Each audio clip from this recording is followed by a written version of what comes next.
그래서 오늘 이 약초유품은 이제 요거는 비유로서 이렇게 이제 개성을 말씀을 드린 거고, 오늘 이 약초유품에는 같은 한 땅에서 나고 같은 한 비에 젖었는데 초목은 각각 차별하고 각각 차별한 대로 열매가 맺어져. 이게 약초유품입니다. 다시 말씀드리자면은 이 모든 초목들은 그만 막 각양각색이 있지요. 요것들은 똑같은 한 땅에서 났어. 그리고 다 엊그제 같은 그 단비를 똑같이 비에 젖어서 받아들였거든. 그런데 초목은 각각 차별해. 그러면서도 각각 차별난 대로 결실을 하더라. 이것을 우리에게 딱 갖다 붙여보면은 같은 한 땅이라고 하는 것은 앞서 말씀드린 대로 부처님이 딱 알고 봤더니 저 바다에 들어가면 등동일미라는 이치와 우리 중생들은 모양은 다 달라도 똑같은 불성을 가졌다고 됐죠? 요 같은 불성을 말하는 겁니다. 여러분들 왜 내가 이런 법을 자꾸 강조하느냐 하면은 다 우리들은 한이 서리가 있어요. 우리 인간들 범부들은요. 근데 참 그게 한이 서린 게 아니라 알고 보면 이런 도리를 몰라가지고 스스로 자기 자신을 갖다가 낮춰버렸어요. 스스로가 엄청난 보물도 가지고 앞에는 저 장자와 궁자 품에도 알고 봤더니 알거진 줄 알았더니 그게 누구 아들입니까? 장자의 아들이다 보니까 아버지 재산이 어디 됐습니까? 헤아릴 수 없는 재산을 그 말 한마디에 그만 아버지 되고 재산 다 얻었지요. 그러면 45년 걸려가지고 알았는데 45년 전에는 뭐 주워온 놈이지. 물론 현실로 봐서는 주워온 놈이지만은 알고 보니까 끝에도 무슨 누구 아들이라. 장자 아들이지요. 그러면 몰랐다고 하는 것은 장자가 몰랐습니까? 그 아들이 몰랐습니까? 아들, 지만 몰랐을 뿐이야. 몰랐을 때 45년 동안 아니라 그 전에 50년 고생했다고 돼 있거든요, 법화경에. 몰랐을 때는 천하의 고아가 돼가지고 그 고생 말할 수가 없었어. 그리고 우리가 모를 적에는 고생은 당연한 거야. 이유가 없어. 그러니까 속담에도 뭐 알아야 반장한다는 소리 그 지킬 보면 딱 맞아. 저속하지만은 모르면 고생해야 돼. 그러니까 젊은 아들이 머리가 둔하면 뭐가 고생한다고 했어? 팔다리 고생한다. 그게 이게 농담 같아도 그냥 야무지게 맞는 소리야. 그 참 딱이지.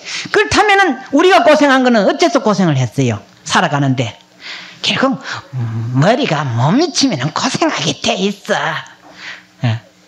그런데 흔히들 젊은 사람들은 애비 잘못 만나고 고생한다고 그러죠? 아니야, 그거는. 그건 절대로 아니야. 지가 박복해가지고 아버지 찾아갔지만 누가 먼저 찾아오라고 초대했나? 물론 부모가 원하기도 하긴 했지. 그러나 둘이가 똑같이 합작했어, 알고 보면은. 그러나 초대 안 한 데가 딱 두 군데라. 천당에는 누구 초대 안 한 적이 없는데 가는 자가 아주 드물다고 했어요. 천당에 누가 초대 안 해서 문 닫고 선별하는 건 아닌데 천당에 가는 자는 적고 지옥은 초대도 안 했건만은 어찌 됩니까? 가는 자 어째 그렇게 많으냐고 이제 원효대사가 그렇게 발심장에 그렇게 딱 박아놨어. 기가 막혀. 이 세상에 누구는 복 받으라고 초대했고 누구는 복 받지 말라고 초대했나? 아니거든. 부모가 다 거룩한 자식 낳고 싶었지 누가 가난뱅이 자식 낳고 싶은 부모가 세상 천지 어디 있겠어. 근데 지질이 못난 지가 박복해가지고 와가지고 고생하면서 애비 잘못 만나가지고 고생했다라고. 말 나온 김에 또 하나 더 붙여야 되겠다. 요즘에 젊은 세대도 옛날에는 막 어째 세상이 그랬는지 어쨌는지 그 죽도 살도 못해서 부부 잘 끝까지 마치는 것도 있지만은 요즘 그렇지 않아.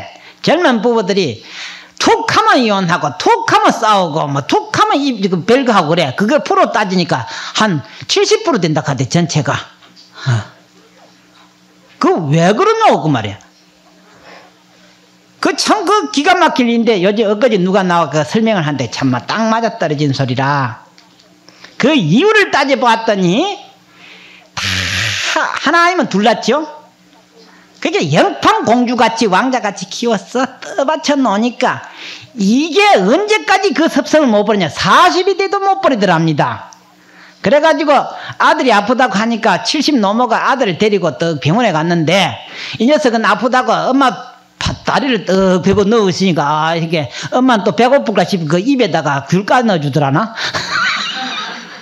물론 그것이 부모의 정은 참 좋은 일이지만은 자식이 그렇게 받기만 생각을 하고 살았어.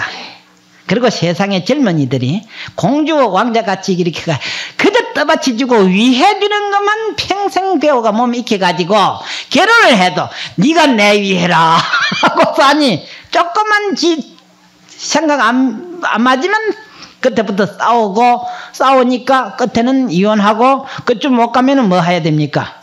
별거 해야지 뭐. 그런 게 요즘 세상이라. 그러니까 그래서 요즘에는 효자 뭐 그런 건 없고 효모가 있다 가대. 효자 애미네 있고. 그게 없어졌대요. 효자 그는 옛말이랍니다. 그래 놓고서 교육 잘못 시켜놓고서 자식 때문에 울고 불고 가슴 치고 사는 거 보면은 참 싸다 싶어. 그래서 이 차별됐지만은 이 비는 차별이 없었다는 겁니다. 똑같이 이 비를 받아 컸거든. 그래서 비는 똑같은 한맛인데 앞서 말씀대로 얘는 참외는 달고 오이는 쓰고 가시는 굽고 대나무는 곱고 전부 다 그래. 그러니 법에 잘못이 있는 것이 아니고 그 뿌리에 문제가 있는 거죠. 뿌리가. 그래서 이 금강경에는 뭐라고 비유를 들었냐면은 뿌리부터 썬 놈은 꼭지까지 쓰고 그 말이야. 단 과일은 꼭대기부터 써 거꾸로 뭐까지 답니까? 뿌리까지 달다 그런 말이 있어요. 그 말은 뭐냐면 처음 한 생각이 비틀어진 놈은 처음부터 쓰고 끝까지 쓰다 그 말이야. 그러니까 여러분들이 이런 법문을 들었을 적에 막 이래 다 외울 수는 없고 무슨 말 끝에 맞다 싶은 거는 탁탁 기억을 해둬야 이게 참 되는데 그저 법문인가 보다 하고만 듣고만 있어도 그거 별 것 없고 그거 어찌게 다 들어. 그런데 여러분들 절대로 아무리 용을 쓰고 해도 기억이 안 됩니다. 언제 기억이 되느냐, 이 정신 상태가 딱 정리가 되면은 하루 종일 들어도 입력이 다 됩니다. 다 되고 누구만 만나면 그때 일이 되면 그때 입력한 그 중에서 그저 뽑아가지고 빼내는데도 시간도 안 걸려. 그냥 가서 총알같이 나가요. 요걸 지혜라고 그렇게 말하는 겁니다. 그 어떤 데 그렇게 딱 됐냐, 이 사고방식이 딱 바로 정리가 돼야 돼요. 그날부터 복이 되는 날이라 그 전에는 고생하는 날이 돼요. 고생이 바로 그 한 가지 생각이 정리가 안 되면은 보통 그래 무슨 말로 안 되면은 아이고 참 고생하겠다 그러지. 그 참 말 딱 맞아. 딱 돌려 보내놓고 해를 끌끌 차면서 참 고생하겠다.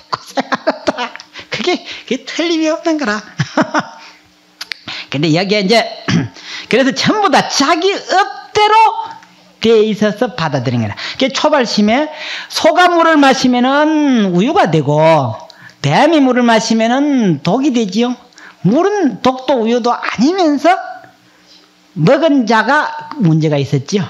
그와 같이 우리 중생이 불법을 배우면 뭐가 된 줄 압니까? 불법이 참 부처되었으면 좋겠는데 중생이 불법 받았으면 다 중생법밖에 안 돼요. 부처님이 악법을 배우면 어찌 되겠습니까? 부처님이 악법을 배우거나 악법을 쓰라면은 그 법은 무슨 법이 되겠습니까? 그건 다 좋은 법이 됩니다.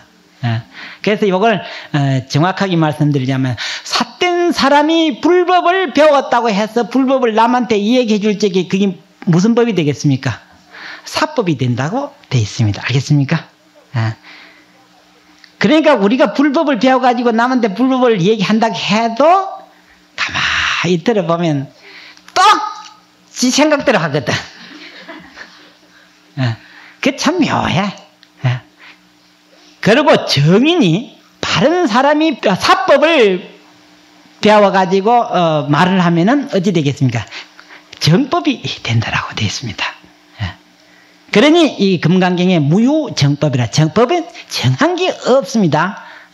정한 게 없고 자기가 쓰기대로 되어 있다 그 말이야. 그러면 이렇게 갖다 보면은 중생은 눈을 닦고 아니라 어렸을 적에 와 눈에 버팅기 해가지고 하는 거 있지. 눈을 버팅기를 하고 눈을 비비봐도 이 세상은 무엇으로 보입니까? 중생세계, 사바세계밖에 안 보이고, 부처님은 눈을 감고 봐도 무엇세계가 보입니까?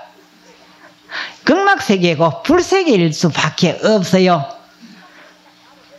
그러니 극락세계가 따로 어디 정해져가 주소가 있다라고 하는 사람이 있더라고. 어디 정해져 있대. 그렇게 하다 기가 찼어. 그 주소하면 대바락 했더니 나중 말 못하대. 오직 했으면 육조 대사가 하도 기가 차가지고, 그래 분명히 경전에도 말로 따지자면은 저 서방 극락세계 저쪽에 있다라고 돼 있어. 그러면은 누가 서방 극락세계 가느냐? 동쪽에 있는 사람이 간다 이래. 그러면 서쪽에 있는 사람은 어디로 가야 될 긴고? 그래서 서쪽에, 그래 동쪽에 죄를 지은 사람들이 이 서방 극락세계에 연불을 해서 서쪽으로 간다면 맞아. 그러면 서쪽에 있는 사람이 죄를 지었을 때는 어디로 갈 것인고 이렇게 했어. 참 그게 이치가 딱 맞아요. 그리고 우리는 볼 적에 동서남북 있지요. 지가 있는 데서부터 정해니까 동서남북 있는 게야. 저 이 허공에는 방위가 없습니다. 그 분명히 아셔야 돼요. 요 조금 올라가면 방위가 없습니다. 동서남북이 없어요. 그런데 누구가 방위가 있습니까? 우리 인간들만 방위가 있지요. 이것은 무엇을 말하냐면은 치우친 자만 방위가 있을 뿐이다. 어느 한쪽에 있는 자만이 방위가 있을 뿐이다. 치우친 자는 뭐이냐? 치우친 자는 삿된 자다 이 말이야. 그러니까 우리가 살아가면서 항상 바른 판결이 안 나면은 어느 쪽을 편을 들어도 그건 틀린 겁니다. 어느 쪽을 편을 들어서 틀렸어요. 요 편 들다가 사지육신 찍히는 그 얘기도 있는데 그 얘기는 그만하지. 그거 하다가는 뭐 또 아무것도 안 되겠다. 그래서 이 풀뿌리에다 이 약초, 각 초목에다가 비유한 것은 우리 인간들이, 우리 중생들이 이렇게 각양각색 다양하다 그 말이야. 그러나 근본 성품은 똑같다. 그런데 우리는 부처님 법을 받아들이는데 자기의 업대로 받아들인다. 그러니 자기 업대로 받아들일 적에 항상 바른 불법에다가 기준을 해서 받아들여야지, 자기 업대로 받아들이려면 이것은 아무것도 안 된다라고 되어 있습니다. 그래서 하엄경에서도 신불급 중생이 시삼무차별이라 마음과 부처와 중생이 똑같이 다름이 없어. 그러니 불법은 오직 이 세상 현실을 정화하기 위한 것이 불법의 근본 뜻이다. 그리고 중생을 구제하는 것이 근본 뜻이다. 그리고 모든 복은 여기에서 나온다라고 되어 있습니다. 오늘 법문은 이렇게 시간이 없어서 이게 한번 읽어보려고 했는데 오늘은 얼마 안 됩니다. 이걸 다 각자 집에서 하루 한 번씩 읽으라고 하셨죠? 어디 한 번씩 읽습니까? 어쩝니까? 법문을 마치겠습니다.